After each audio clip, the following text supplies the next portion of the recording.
Hello everyone, once again welcome to all of you on Matrix NEET YouTube channel. आपका NEET UG 2025 का exam भी हो गया है। बहुत अलग अलग जगह से आपने कट ऑफ भी देख ली एक्सपेक्टेड, और आपको ये भी आइडिया लग गया होगा कि अब मैं जो है इस बार गवर्नमेंट मेडिकल कॉलेज मिलने के लिए मैं रेस में हूँ कि नहीं हूँ, ये आपको काफ़ी हद तक आइडिया लग गया होगा। और बाकी आइडिया आपको रिजल्ट आने के बाद में लग जाएगा। बट जो मेजोरिटी ऑफ द लोग जिनको कंफर्म हो गया है कि हाँ मेरे को सीट जो है वो मिल जाएगा, तो उन लोगों को क्या क्या काम करने चाहिए उनके लिए मैं एक डिटेल वीडियो है वो लेके आऊँगा। जो आपका काउंसलिंग प्रोसेस होता है उनमें किस तरीके से कैसे चीज़ें हैं वो रहती हैं। बट उसमें से एक सबसे इम्पोर्टेंट पार्ट होता है कि आप सभी लोगों को जो अभी आपका फ्री टाइम है इसका यूटिलाइज है वो बेसिकली करना चाहिए। और उसमें से सबसे एक इम्पोर्टेंट काम जो है कि आपको सारे डॉक्यूमेंट्स जो है वो आपके पास में कलेक्ट करके रखने चाहिए, और उस प्रॉपर मतलब फॉर्मेटिंग में आपके पास में जो वो डॉक्यूमेंट्स हैं वो अवेलेबल रहें, तो आपके लिए अच्छा रहेगा। जब काउंसलिंग टाइम स्टार्ट होगा तो रस नहीं होगा कि आपको ये वाला डॉक्यूमेंट भी तैयार करना है, कोर्ट में भी जाना है, वहाँ पे भी जाना है। ये सारा काम आपका बच जाएगा और वो काफ़ी रिलैक्स उस समय आप रहेंगे। तो आज के इस वीडियो में हम डॉक्यूमेंट्स की बात करेंगे कि क्या क्या डॉक्यूमेंट्स जो हैं वो आपके पास में होने चाहिए before like starting the UG 2025 counselling and during the counselling. जो डॉक्यूमेंट्स आपको हेल्प करेंगे, तो सबसे पहले अपन देखते हैं। सबसे पहला डॉक्यूमेंट जो है वो आपके पास में नीट का जो है वो एडमिट कार्ड हम आपके पास में होना चाहिए। ये ओरिजिनल भी होना चाहिए और अटेस्टेड कॉपी भी इसकी एक होनी चाहिए। अटेस्टेड कॉपी का मतलब ये होता है कि ओरिजिनल कॉपी का आप जो वो फोटोकॉपी करा लेंगे और उसमें आप खुद के जो है वो साइन कर देंगे। खुद के साइन करने का मतलब क्या है कि जो भी वो डॉक्यूमेंट आप सबमिट करेंगे वो प्रॉपरली पूरा सही है और उसकी जिम्मेदारी होल एंड सोल आपकी रहेगी। ये अटेस्टेड कॉपी का मतलब होता है। तो नीट का एडमिट कार्ड का आपके पास में होना चाहिए। एंड देन आपके पास में रैंक कार्ड भी होना चाहिए। रैंक कार्ड लेकिन अभी रिजल्ट आया नहीं है, तो आपके पास में कैसे होगा? तो रैंक कार्ड आने के बाद में, रिजल्ट आने के बाद में बेसिकली रैंक कार्ड आपको मिल जाएगा। देन नीट का जो एग्ज़ाम का कंफर्मेशन पेज है, यानी आप इसमें जो है वो अप्लीकेशन फॉर्म भी आप यूज कर सकते हो। जब आपने अप्लीकेशन फॉर्म फिल किया था तो वो आपके पास में उसका फोटोकॉपी आपके पास होना चाहिए। 10th का जो मार्कशीट है, यानी डेट ऑफ बर्थ जिसको सर्टिफिकेट भी हम बोलते हैं, जो 10वीं की मार्कशीट होती है वो as a date of birth certificate भी आप यूज कर सकते हैं। तो ये आपके पास में ओरिजिनल होनी चाहिए। एंड देन 11th का मार्कशीट भी आपके पास में होना चाहिए। अब लास्ट ईयर रूल चेंज हो गया था कि जो बच्चों ने मैथ से भी अगर 11th किया वो भी बायो लेके 12th क्लास में, या एडिशनली बायो लेके 12th क्लास में और नीट का एग्ज़ाम जो है वो दे सकते हैं। तो 11th का जो ओरिजिनल मार्कशीट है वो आपके पास में होना चाहिए, और इसकी 2 सेल्फ अटेस्टेड कॉपीज हैं वो आपके पास में होनी चाहिए। फिर अपन बात करें अगेन 12th क्लास का आपके पास में जो है वो मार्कशीट होना चाहिए, और उसकी भी आपके पास में सेल्फ अटेस्टेड कॉपीज होनी चाहिए। एक चीज़ जो जनरली कई बार बच्चों के दिमाग में आती है कि जब न्यू यूजी का बुलेटिन आता है तो बच्चे पूछते हैं कि सर इसमें मार्कशीट के साथ में जो है वो सर्टिफिकेट भी लिखा है, तो ये क्या चीज़ होती है? तो बेसिकली क्या है कि आज से तकरीबन 4-5 साल पहले की अपन बात करें तो उस समय जो आपकी बोर्ड से मार्कशीट आती थी, चाहे वो 10th की हो चाहे वो 12th की हो, तो उसमें एक अलग से भी डॉक्यूमेंट आता था जो बेसिकली सिर्फ सर्टिफिकेट होता था। बट अभी क्या है कि बोर्ड ने बेसिकली उसको अलग कर दिया कि ऐसा कुछ नहीं होगा। एक ही जो मार्कशीट है वही आपका जो है वो सर्टिफिकेट रहेगी, तो वो एक ही मार्कशीट से आपका जो काम है वो हो जाएगा। कोई अलग से आपको सर्टिफिकेट बनाने का कोई ऐसा नीड नहीं है। फिर आपको माइग्रेशन सर्टिफिकेट एंड टीसी है वो भी चाहिए होगा। जहाँ से लास्ट आपने जो स्कूल या कॉलेज के अंदर में पढ़ाई करी है वहाँ से आपको माइग्रेशन सर्टिफिकेट एंड ये जो टीसी है वो दोनों आपको मिल जाएगा। अगर आपने 12th पास करके कोचिंग कर रहे थे तो 12th वाली स्कूल के ये वैलिड होगा, और अगर आप कॉलेज कर रहे थे और साथ साथ में प्रिपरेशन कर रहे थे तो कॉलेज से आपको ये बनवा के लेके आना है। अगर आपने मेंशन किया है अपने एप्लीकेशन फॉर्म में कि आप कॉलेज गोइंग स्टूडेंट अभी, तो कॉलेज से, और अगर आपने ये मेंशन किया कि मैं ड्रॉपर हूँ अभी, मैं सेल्फ स्टडी कर रहा हूँ, तो आपको जो है वो ये 12th क्लास वाला टीसी और माइग्रेशन सर्टिफिकेट आप यूज में ले सकते हैं।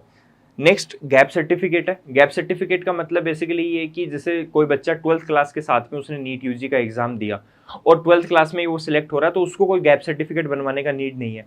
बट एक बच्चा जिसने 12th क्लास 2 साल पहले पास आउट किया, अब 2 साल से जो है वो कोचिंग ले रहा है, तो कोचिंग आप प्राइवेट किसी इंस्टीट्यूट में कर रहे हो और उसका कोई गवर्नमेंट के पास में कोई रिकॉर्ड नहीं होता, तो आप उस केस में क्या कर सकते हो, 100 रुपये का स्टाम्प पेपर पे आप कोर्ट में जाके और वहाँ पे आप अपना सेल्फ स्टडी आपने करी है और 2 साल का जो आपने सेल्फ स्टडी का है वो एक स्टाम्प पे लिखवा लेना है आपको, और सेल्फ अटेस्टेड है जो आपका हो जाएगा। तो ये आपका गैप सर्टिफिकेट होगा कि गवर्नमेंट को आपने दे दिया कि इन 2 साल के अंदर में आपने जो है वो सेल्फ स्टडी करी थी, तो एक रिकॉर्ड है वो गवर्नमेंट के पास पहुंच गया।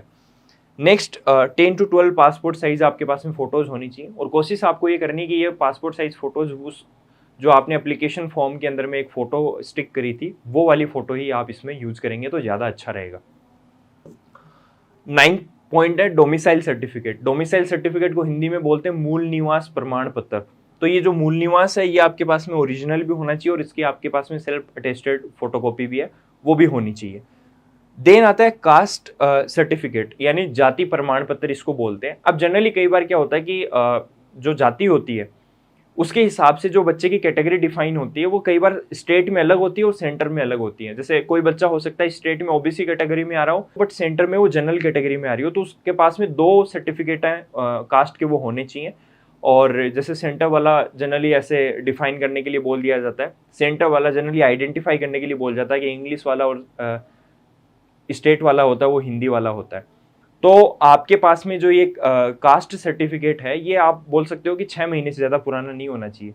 अभी जैसे आपका काउंसलिंग स्टार्ट होगा तो कई बार वो जो काउंसलिंग होता है वो अगस्त तक चली जाती है, तो कई बच्चों का जब फॉर्म फिल करते हैं जनवरी टाइप में बनवाया हुआ रहता है, और जब वो अगस्त तक काउंसलिंग चली जाती है तो वो 6 महीने से भी ज़्यादा पुराना हो चुका होता है, और फिर कई बार जो है वो बच्चे को मना कर देते हैं जहाँ पे कॉलेज में वो डॉक्यूमेंट सबमिट कराने जाता है कि ये 6 महीने से ज़्यादा पुराना होगा, नहीं चलेगा।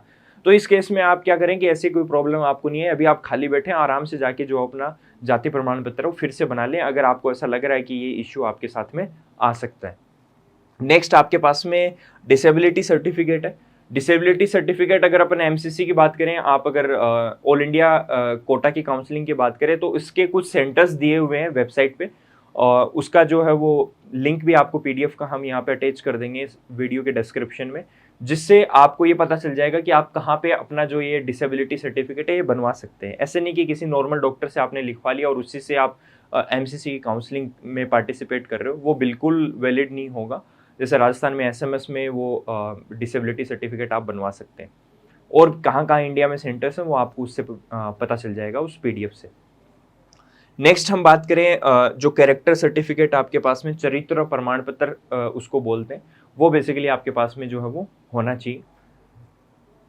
उसके बाद में अगर अपन बात करें आपके पास में जो आपके गवर्नमेंट आईडीज हैं, लाइक आधार कार्ड हो गया, पैन कार्ड हो गया, ड्राइविंग लाइसेंस हो गया, उनकी भी आपके पास में फोटोकॉपी है वो होनी चाहिए, और ओरिजिनल भी आपके पास में वो होना चाहिए। नेक्स्ट आपके पास में वर्ड ऑफ आईपी सर्टिफिकेट, इसके बारे में डिटेल मैंने 2 वीडियो बनाए हैं अलग अलग। ये ईएसआईसी कोटा में काम आता है, ईएसआईसी कोटा क्या होता है, कैसे इस आईपी जो सर्टिफिकेट है वर्ड ऑफ आईपी सर्टिफिकेट इसको बनाते हैं, ये आपके पास में होना चाहिए अगर आप एएसआईसी कोटा के थ्रू काउंसलिंग में पार्टिसिपेट करने का सोच रहे हैं तो। उसके बाद में नेक्स्ट आपके पास में रिलीविंग लेटर होना चाहिए। रिलीविंग लेटर क्या होता है बेसिकली, कई बार बच्चा क्या होता है कि सोचता है कि मैं, कई बार क्या होता है बच्चा किसी एमबीबीएस कॉलेज में, बीडीएस कॉलेज में, बीएमएस कॉलेज में या फिर बीवीएमएस वेटनरी कॉलेज के अंदर में पढ़ाई कर रहा होता है, और वो सोचता है मैं साथ साथ में नीट का भी एग्जाम दे लेता हूँ, और उसका अगर मान लो हो गया सिलेक्शन या फिर मार्क्स अच्छे आ गए तो उसको क्या है कि नीट यूजी के थ्रू भी गवर्नमेंट मेडिकल कॉलेज में एडमिशन है वो मिल रहा होता है। तो उस सिचुएशन में उसको जो पुरानी कॉलेज है जहाँ पे वो भी पढ़ाई कर रहा है वहाँ से उसको रिलीविंग लेटर लाना है। रिलीविंग लेटर एक टाइप का एनओसी होता है कि उन्होंने आपको जो वहाँ से फ्री कर दिया, अब आप कहीं पे भी जो है वो एडमिशन ले सकते हैं। फिर उसके बाद में पेरेंट्स का भी इनकम सर्टिफिकेट आपके पास में होना चाहिए। ये जो जनरली स्टेट काउंसलिंग जो होती हैं, जैसे राजस्थान की स्टेट काउंसलिंग होगी, उसमें आपको हेल्प करेगा कि आपकी अगर पेरेंट्स की इनकम कम है तो आपका जो चार्जेस हैं काउंसलिंग के वो कम लगेंगे एप्लीकेशन फॉर्म के। और कॉलेज में भी इनफैक्ट हेल्पफुल रहता है कि कई कॉलेजेस में जो स्कॉलरशिप्स होती हैं वो भी वहाँ पे आपको इनकम के आधार पे मिलती हैं, तो उनका भी बेनिफिट आप ले सकते हैं। सो ये थे कुछ डॉक्यूमेंट्स की लिस्ट जो आपके पास में होनी चाहिए। इस बार एग्जैक्ट क्या डॉक्यूमेंट्स की लिस्ट होगी वो तो जब रिजल्ट आ जाएगा उसके बाद में आपको पता चल जाएगा, बट लाइक 2022, 23, 24 इन तीनों सालों के अंदर में जो लिस्ट चाहिए थी वो कॉमन ही थी, जिनके बारे में मैंने यहाँ पे डिटेल में चर्चा करी है। और अगला अगर मैं आपको बात करूँ, कुछ नोट लगा के 2-3 पॉइंट्स लिखे हुए हैं, तो ये भी मैं आपको एक्सप्लेन कर देता हूँ। पहला तो ये ले कि ओरिजिनल डॉक्यूमेंट्स हैं वो आपके पास में जो भी हैं वो आपके एमबीबीएस कॉलेज में जब आप रिपोर्टिंग करेंगे या बीडीएस कॉलेज में रिपोर्टिंग करेंगे तो वहाँ पे आपको अब मैं आपको कुछ इम्पोर्टेंट पॉइंट्स और बता देता हूँ जो नोट लगा के मैंने यहाँ पे मेंशन किए हैं। सबसे पहला तो ये है कि जो आपके ओरिजिनल डॉक्यूमेंट्स रहेंगे वो हैं आपके जमा हो जाएंगे एमबीबीएस या बीडीएस कॉलेज के अंदर में। तो आप अपने पास में उनकी तीन से लेके 4 अलग अलग फोटोकॉपीज जो हैं वो जरूर आप करवा के अपने पास में रखिएगा।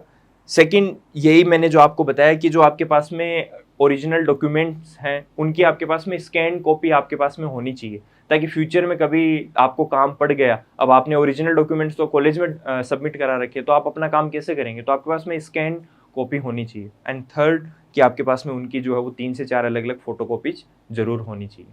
सो ये थे कुछ पॉइंट्स। आई होप आपको सारे अच्छे से समझ में आ गए होंगे। फिर भी अगर आपका कोई डाउट रह गया तो आप कमेंट सेक्शन में आप पूछ सकते हैं, और हमारी टीम के भी हेल्पलाइन नंबर यहाँ पे मेंशन किए हैं। अगर आप मैट्रिक्स के स्टूडेंट हैं तो आप ज़रूर उन पे कांटेक्ट करके अपनी प्रॉब्लम को सॉल्व कर सकते हैं।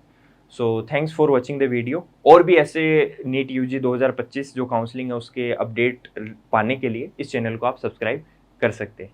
थैंक्स।